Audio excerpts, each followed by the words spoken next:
तो ये बसा पाग को किसी ना किसी गरम गरम छणाछणी खाइबा क्या इच्छा होनी से पकुड़ी हो कि आलुचप किंतु मुझे आपण मानक भेंडीर पकुड़ी बनईकि देखेबी। आपण मैंने बैगण पकुड़ी आमती बहुत प्रकार पकुड़ी खाई थे चप भी खाई थे कि आज आम भेंडी बनईबा बहुत बढ़िया लगे भेंडी पकुड़ी खाइबा पखाल भात हो कि गरम भात सहित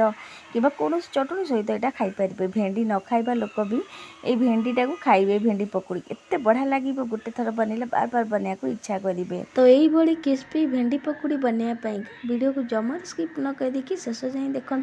आ देखी सारे पर जब भल लगे please video like comment share करें जमार बुलातुनि। नमस्कार मु मिता मु लक्ष्मी आंटीशाला चैनल को आपण बहुत स्वागत। तो ये भेंडी पकुड़ी बनवाई भेंडी चप बनवाई तो प्रथम देखो किसी भेंडी मुझे नहीं आगुरी मुंडटा काटिकी मझे देखिए 4 भाग करके काटी मुझे आगुरी आप गोटे रखी काटी नहीं तो सब काटी देखो ऊपर भाग आ तल भागटा ये काटी ने मझे एमती 2 फाड़ कर सारापर छुरी साजे देख अधा थब ता मुंड पूरा को काटे नहीं तो अधा थब पुंतरे मझे पुंतरे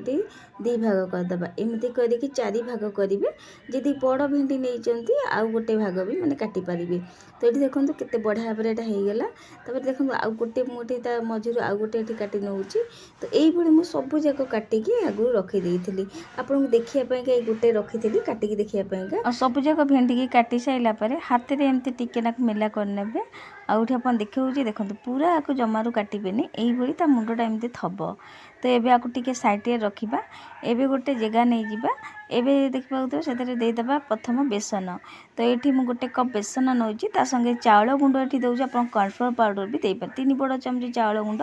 हलदी गोटे चिमुटा स्वाद अनुसार लुण ये देदेबा तापर ये आम देदेबा काश्मीर लंका गुंड लंका गुंड ये देदेबा तो राग आप खाइबे से अनुसार दे पारती तो भल कलर पाई काश्मीर लंका गुंड देइछि आपण एटा स्किप भी करि पारंती लंका गुंड दे पारंती तो अल्प अल्प पानी देकी बैटरटा को मिसई नबा जदि आपण चाहिए एथिरे किछि चटपटा पाई मसला भी दे पारिबे किंतु एटा एमिति भी बहुत बढ़िया लागिबो। तो बैटरटा को एमितिया गोळीबे जेंती कोटिन हो जिवो हम भेंडी रे जेंती तो यही भली पतला टिके रहिबो तो भल भाव सब मिसई साइला पर एवं भेंडी गुड़ा जो आम काटिकी रखिलु आगु आधे एमती बढ़िया भाव लगेदेवा मिश्रण टाक बढ़िया भाव लगेबा चाउल गुंड देइचु तो बहुत बढ़िया लगे कुड़मुड़िया लगे जदि चाउल गुंड ना आप कॉर्नफ्लोर पाउडर जी थब ताकू भी दे पारती तो ये आप देखिपारे यही लगे सारापर बुड़ेकी बेसन बैटर एवं आम तेल कर आगुरी बसई देती गरम हवा को बढ़िया भाव गरम हो जाए आम आपको आधे देदेबा तो आप गोटे जदि बड़ भेंडी नहीं ना गोटे गोटे कर छाणी पारे तो छोट करेईटा गोटे देती प्रथम तो गोटे पट एमती लौटे पाउटे करने गोटे पट है पुणी लौटे ने तो ये आप देखिपारे गोटे आमर ये होगला तो से सेम प्रोसेस आउ गोटे एमती बुड़ेकी बेसन जो बैटर बुड़ेकी पुणी ये आम देदेबा तो ये देखो मुझे जगह थी छोटा भी मुझे कसी भेंडी ने भेंडी जमी मंजी बेसी बड़ बड़ नथब तो ये आप देखिपारे गोटे साइड है पुणी लौटे नहीं ये आम सबू जाक भेंडीर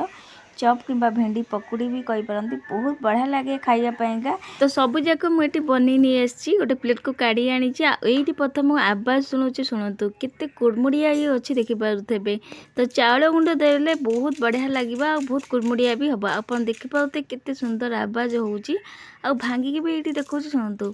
देखिपारे भांगार जापारे ये केते क्रिस्पी अच्छी बहुत बढ़िया लगे भेंडी पकुड़ी कि चप खाइबापा भेंडी न खाइबा लोक भी यहाँ खाइबे एत बढ़िया लगे यहाँ तो आपण मैंने बैगण पकुड़ी आलू चप एमती तो बहुत प्रकार खाई किंतु भेंडी रे चप को थे बनईकि देखिए बहुत टेस्ट लगे खाइबापा आउपर आप जी कला लुण पकई पारे आउ कि कटा पियाज टमाटर केचप हो कि कौन चटणी सहित यहाँ खाईपारे निहाती थे बनईकि देखिए भेंडी को यहीपरी आमती लगे आपण मानकर अनुभव निश्चिंत शेयर करेंगे। मुझे पुणी आ गए नुआ रेसिपी नहीं आसबि आज रोचे जय जगन्नाथ।